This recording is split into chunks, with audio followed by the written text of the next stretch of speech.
Well, hey, sweet people.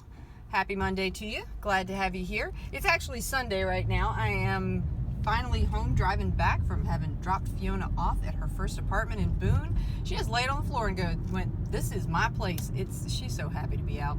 But anyway, I am driving down to Ellerbee Creek because this week is all about water quality. And you can't do water quality without doing water quality testing, and to do that, you need a creek. So we're just going to drive down to the creek, and I am going to do some water testing with the materials I happen to have.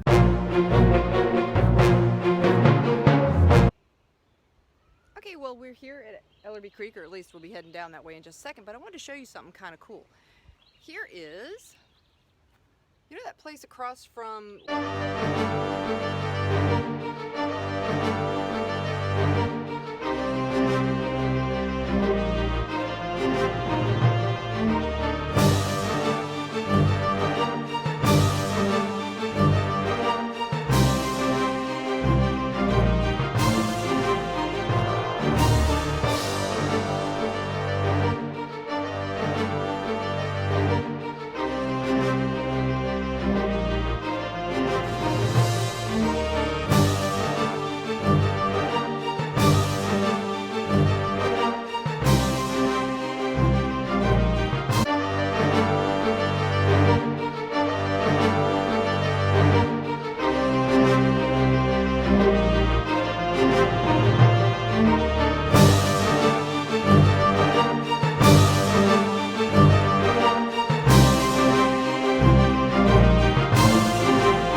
So here we are, back down at the creek.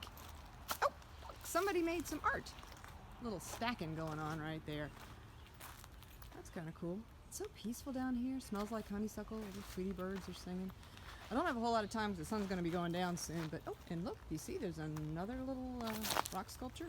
Well, actually, the rocks are one of the things I wanted to point out because when I was down here last, I wanted to talk about, what can we learn about the river? Is this an old river, a new river? Learning about meanders. Well, funny thing, because humans have interfered, all these big rocks, the gray ones, like across there, those were placed and it altered the shape of the river. So we don't have what would be the normal shape going on. Normally what you'd see is a cut bank like this, where it's been eroded away by the faster moving water, and then you'd see a more sandy bank over here where the deposition happened, where when the bank slowed down on the inside part of the curve, it would lay sand down. So you'll still see that in some places, but this is a little bit messed up because we made it that way.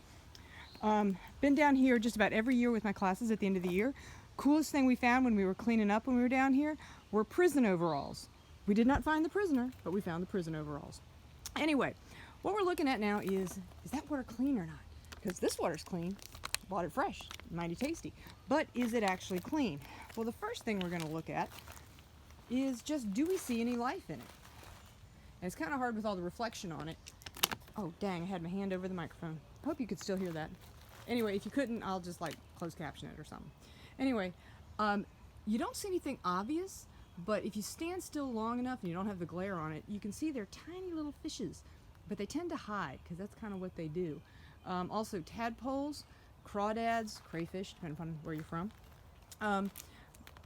So that's one indicator, and those are called bioindicators. A bioindicator, bio means life. It's any living thing that can tell you something about the health of the water. There's certain species of fish, like trout and perch, that's a sign you got super, super healthy water. Now, we don't have those typically around here. It's just not cold or deep enough in this kind of water. But there are other things you can look for. Like if you see leeches, leeches can live in water that's just nasty. Like water that's just like, you know, barely any oxygen in it. Let me just turn this around for a second. Oh, hey. So if you see leeches in the water, probably not the healthiest. And by that I mean it doesn't have a whole lot of oxygen. And why would water not have oxygen? Well, a couple things. First, see how it's kind of little rills are going there? You got a little bubbling going on? That's going to oxygenate the water. So that's a sign that you got something healthy going on because you're putting oxygen in the water. Another sign is, do you see like scum on the water? This is pretty scumless. That sort of scum, that's actually comes from algae growing, which only happens when you have eutrophication. Eutrophication, it's from the Greek, good, trophic, eating, so it's good eating. It basically means you got a lot of nitrogen in the water. You got a lot of nitrogen in the water, you're going to get algae. The algae have a relationship with the bacteria that they grow together, and it sucks all the oxygen out of the water, and the fish go, and they die. So that's not healthy.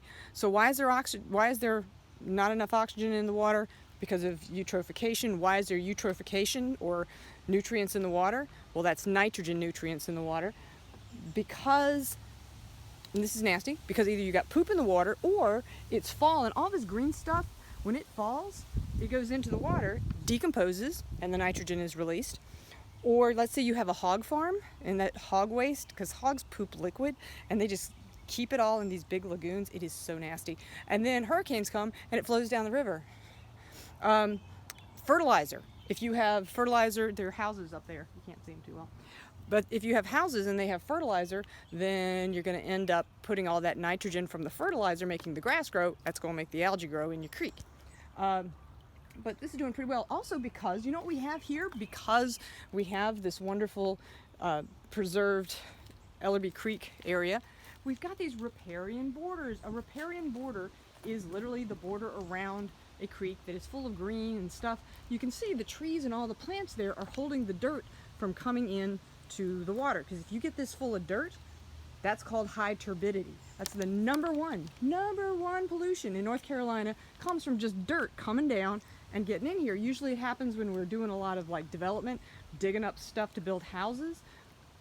We end up destroying this riparian border and the dirt comes in here, clogs up the little fishy gills, then it covers up the bottom so the plants in the bottom can't get any sunlight. It's just sad. So how do we know if we have nitrogen in the water? I'm so glad you asked. Let me check. Shboonk. Got my trusty mask because, you know, you don't go out without a mask. This is actually from the fish tank. This covers, there we go. This is covering a bunch of different things. Some of you guys have already done this before, but it measures hardness, general hardness, and specifically carbonates. Hardness is just minerals in the water like calcium, sodium, stuff like that. And pH, we know about pH. Is it an acid or a base? Most water should be fairly neutral, but it's going to be slightly acidic depending on how much pollution there is. Could also be basic if you have like runoff of basic chemicals. And then here are your nitrates. That's what we're going to be looking for in the water. So here we go. Let's pop one of these open. It's like a Pez container or something. Okay, hold on. Put that down there. Okay, and so what we are to do, you should always read instructions on labs. All right, there we go. And this one has 2 time periods. So basically what we're going to do is we're first going to dip the strip directly into the not aquarium and swirl it a couple times to make sure it's good and soaked. And then we're going to leave the pads face up with the water on it so we're not shaking off the water. We're going to look at this color chart to compare. And then we are going to immediately read for hardness, but we have to wait 30 seconds before we can read the others. So let's go ahead and do that. All right, here we go. Is she gonna step in the water accidentally? I hope not. These are my running shoes. What was I thinking? All right, here we go. So we're gonna go 1, 2, not shaking it off. And we immediately read hardness. And so I'm gonna put this where we can see it. No, we have to immediately read before it changes. Okay, so, yeah, I'm doing this real well. Gotta flip this around. All right, whoa, that's a really dark blue. We gotta turn this scale over so we can see the bottom. Let's put it up here so it's not in the dirt. Okay, So here you can see super hard, 180 parts per million, I believe it is. Also really hard. Well, it makes sense. We've got all these rocks. It's dissolving these minerals out of the rock, so that is not unusual. Goldfish like it. Okay, what's the pH? Let's kind of look over here. It looks like it's orangey, so let's go in the orangey area. Kind of a deeper orange, but kind of like, did you say 7.5-ish? I'm thinking about 7.5-ish. And we're using the freshwater scale. That's the top one. So freshwater scale, yeah, I'm thinking it's about 7.5. So it's actually a little more basic, which is surprising. I thought it would have been a little more acidic, but it's not.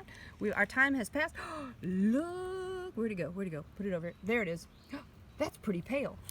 That says to me that we're probably doing pretty well here for nitrates. Yep, looking pretty good. This is a really healthy river. So, oh, my boyfriend just texted in. There we go. So this is really healthy. This river is doing well on nitrates. The other thing we want to look at is temperature. Why? Because, put my hands in the water there. Ooh, that's chilly. All right. Cold water is going to hold a lot more oxygen than, say, let me turn this around. Hi there.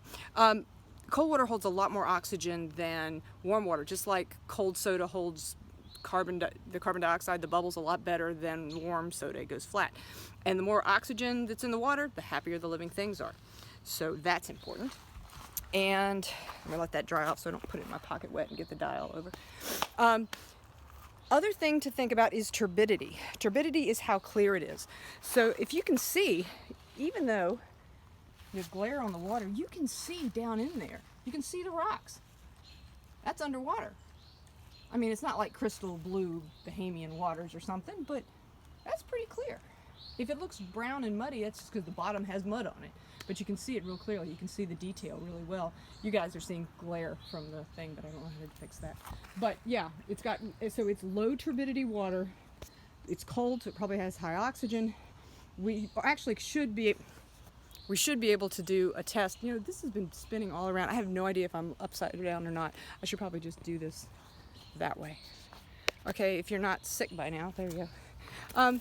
But we could test for dissolved oxygen, but based on the temperature, based on the low nitrogen, it's probably pretty healthy. So that's like the whirlwind tour. There's so much more to know about water. I mean, I have this great story about hog farms and hurricanes. It makes you gotta go blah by the end. But we're gonna stop for now. I'm gonna edit this before I run out of battery, and then I'll post one other thing. Anything else? I think that's it. All right, I'm heading back up the trail into the car. See you guys later.